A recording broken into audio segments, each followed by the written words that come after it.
A doorbell camera capturing the moment this Mebane woman says she handed over her savings of $17,500 in cash to a complete stranger. Every morning I wake up and I'm like, I just want this nightmare to go away. This woman, who asked us not to name her or show her face for fear of being a target again, but says she wants to share her heartache with hopes of preventing this scam from happening to someone else. It started when she was on her computer trying to log on to her bank account. I put in my password and username and got to the website, but it wouldn't let me open my accounts. She grabbed her cell phone and says she went to the number saved in her cell phone for her bank. She says, oh, your account's been frozen. And I said, why? And she said, well, there was a suspicious charge from PayPal from the day before. And I said, well, I didn't make that. She says she was transferred to what she thought was a PayPal fraud department, but the call quality was so bad that she ended the call and called a Florida number back. It's not clear how she got that Florida number. On the line with them, she says she was told the charge was for $82, and they said they could refund her, but she had to follow their instructions, which included downloading several things on her computer. I typed $82 and I immediately looked up to the screen and it says $18,000. And then it goes accept, accept, accept, just like that. And I said to this man, I said, that's wrong. I said, that's not what I typed in. I said, that's a mistake. At first glance, she says it looked like an extra $18,000 was deposited into her account.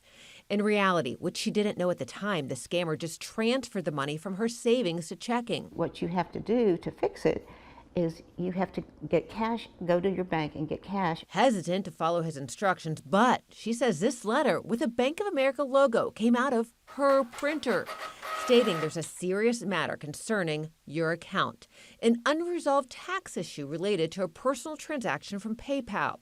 As a result, online account transfers are temporarily blocked by the IRS. The letter goes on to state, we have not notified your local branch. It's crucial you refrain from discussing this transaction with them. Doing so may lead to freezing or seizing all funds in your account.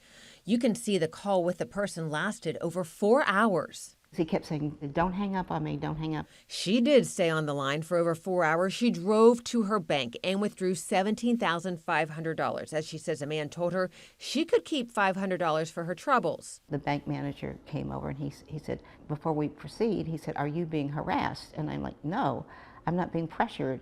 Because I didn't think I was. I didn't know I was being scammed. She says she even signed a document saying she was taking this money out on her own free will.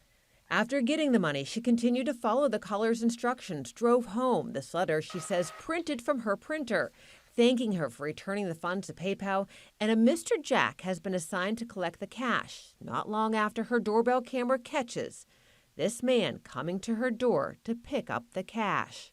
She handed over the cash, thinking the ordeal is over, and called her daughters to tell them about her long day.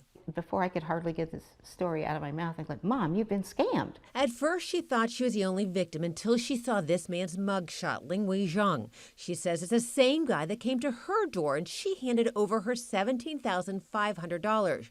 Zhang is charged with obtaining property under false pretenses in her case, and he, along with another suspect, are also facing charges in Person, Durham, and Granville counties of obtaining property under false pretenses, accessing computers, and felony conspiracy. According to the Person County Sheriff, whose department was the first to make the arrest, the two suspects are living in this country without legal permission. The sheriff says they're currently working with the North Carolina SBI and the Department of Homeland Security to identify more victims and suspects. And while the total amount of money scammed is unknown at this time, he says it's close to $400,000. It never occurred to me that there was going to be an evil person come into my life. The financial loss is devastating, as a large chunk of the money gone is money she says is from an insurance policy to pay her medical bills when she fought cancer last year. What I want people to know is just because you're tired that day, don't let your defenses down. So heartbreaking that she fell for this scam. Now, the suspects are still behind bars at the Person County Detention Center, and investigators say the Department of Homeland Security has detainers in place. When it comes to the victim's bank, Bank of America, a representative told me they're investigating the case and can't comment until their investigation is complete. I'm troubleshooter Diane Wilson, ABC 11 Eyewitness News.